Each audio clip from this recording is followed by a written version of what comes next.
देखेंगे cycle time क्या होता है। इंजेक्शन मोल्डिंग मशीन में या कोई भी मशीन हो, उसमें हम कोई भी प्रोडक्ट बना रहे हैं, या प्लास्टिक का प्रोडक्ट बना रहे हैं, या कोई मेटल का, या कुछ भी चीज़ हम बना रहे हैं किसी मशीन में, तो उसका साइकिल टाइम क्या होता है। साइकिल टाइम कहते किसे हैं उसको हम देखेंगे। जैसे कि जब हम एक एग्जाम्पल के रूप में हम इंजेक्शन मोल्डिंग ले रहे हैं जिसमें प्लास्टिक का कंपोनेंट बनाते हैं, तो इंजेक्शन मोल्डिंग मशीन में जब हम कोई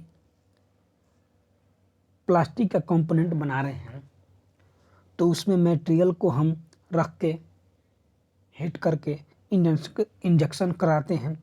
जिस प्रकार का मोल्ड हमारा होता है उस आकार का हमारा कंपोनेंट बनकर तैयार हो जाता है इंजेक्शन मोल्डिंग मशीन में। तो कोई भी कंपोनेंट बनाने में या मैन्युफैक्चरिंग करने में जितना समय लगता है उसको हम साइकिल टाइम या एक साइकिल समय बोलते हैं, उसी को बोलते हैं साइकिल टाइम।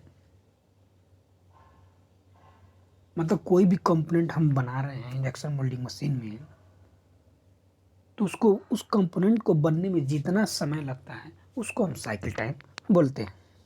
देख लीजिए, तो साइकिल टाइम में हम कौन कौन सी समय को ऐड करते हैं, उसमें कौन कौन से टाइम को जोड़ कर रखते हैं जिससे एक साइकिल टाइम बनता है, उसको देखते हैं उसमें। जैसे इसमें सबसे पहले क्या आता है, mould closing. Mould closing time, इसमें देखते हैं मोल्ड क्लोजिंग। देखिए ये हमारा इंजेक्शन मोल्डिंग हो गया, देखिए इसको हम बोलते हैं मोल्ड। ठीक, ये हमारा मोल्ड है। ये मोल्ड ऐसे ओपन रहेगा, ठीक, ये मोल्ड हमारा ओपन रहेगा। फिर ये दोनों तरफ से कोर और कैविटी आके क्लोज होता है, इसी को हम बोलते हैं मोल्ड क्लोजिंग टाइम। और उस कितना टाइम ले रहा है मोल्ड को क्लोज करने में, उसकी स्पीड कितनी है, उसको हम बोलते हैं मोल्ड क्लोजिंग टाइम। ठीक, दूसरा इंजेक्शन यूनिट फॉरवर्ड और बैकवर्ड। आप उसको या तो होल्ड करके रखिए या तो मूवेल फॉरवर्ड करते रहिए, वो भी टाइम को इसमें ऐड किया जाता है। किसको बोलते हैं, इंजेक्शन यूनिट जो होते हैं इसको हम बोलते हैं इंजेक्शन यूनिट। ये पूरे को बैक लेके जाएगा और फॉरवर्ड लेके आएगा, इसको हम बोलते हैं इंजेक्शन यूनिट, इसी को बोलते हैं। तो ये कितना टाइम ले रहा है आगे आने में और कितना टाइम ले रहा है पीछे जाने में, इस दोनों टाइम को हम जोड़कर भी साइकिल टाइम में लेते हैं। थर्ड पॉइंट क्या है, इंजेक्शन टाइम। देखिए थर्ड पॉइंट इंजेक्शन क्या है, इसमें हम मोल्ड जो है क्लोज होने के बाद बैरल से मटेरियल को हम स्क्रू के द्वारा मोल्ड में इंजेक्शन कराते हैं। तो इंजेक्शन कराने में कितना समय लगता है उस समय को हम ऐड करते हैं साइकिल टाइम। अब आता है पैकिंग और होल्डिंग टाइम।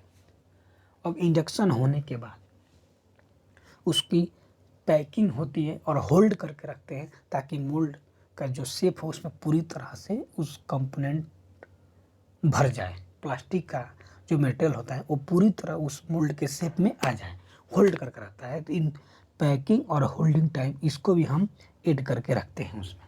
ठीक, अब आता है कूलिंग और रिफिलिंग। फिर उसके बाद हम उसको कूल करने के लिए कुछ समय के लिए छोड़ देते हैं। ठीक, अगर मान लीजिए हीट रहेगा पार्ट तो उसको ठंडा तो करना पड़ेगा ना, तो उसको ठंडा करने के लिए, कूल करने के लिए कुछ समय के लिए उसमें मोल्ड के अंदर ही छोड़ दिया जाता है। तो उस टाइम को भी हम, और उसी टाइम हमारा रिफिलिंग मतलब क्या, रिफिलिंग मतलब वो नेक्स्ट शाट के लिए, मतलब दूसरा अब कंपोनेंट बनाने के लिए वो मटेरियल को लेगा, नेक्स्ट शाट के लिए जो मटेरियल को तैयार करता है उसको हम रिफिलिंग टाइम बोलते हैं। ठीक, तो कूलिंग और रिफिलिंग टाइम को भी हम ऐड करते हैं इस साइकिल टाइम में। अब उसके बाद आया क्या, मोल्ड ओपन टाइम। अब देखिए अब ये मोल्ड होगा क्लोज हो गया, अब इसके बाद से ये ओपन होगा। पार्ट को निकालने के लिए, जो कंपोनेंट हम बना रहे हैं वो कंपोनेंट को निकालने के लिए मोल्ड ओपन होगा। तो मोल्ड ओपन हो रहा है कितनी स्पीड से, कितने टाइम ले रहा है, कितना टाइम ले रहा है, उस टाइम को भी हम ऐड करते हैं। लास्ट टाइम बताया इजेक्टर टाइम। अब हमारा देखिए इंजेक्शन मोल्डिंग में जब मोल्ड ओपन होगा तो पार्ट जो रहेगी उसको बाहर निकालने के लिए कोई चाहिए, कोई उसका मतलब उसके लिए कुछ तो सहारा चाहिए उसको बाहर फेंकने के लिए, इजेक्टर। उसी को हम इजेक्टर पिन के द्वारा बाहर निकाला जाता है। और वो इजेक्टर पिन कितना समय में उसको बाहर निकाल रहा है उस टाइम को हम ऐड करते हैं इस साइकिल टाइम में।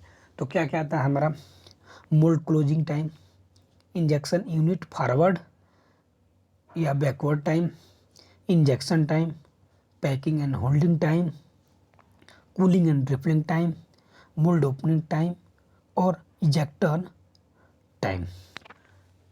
तो इस तरह से ये पॉइंट हैं जो हम साइकिल टाइम में हम ऐड करके रखते हैं।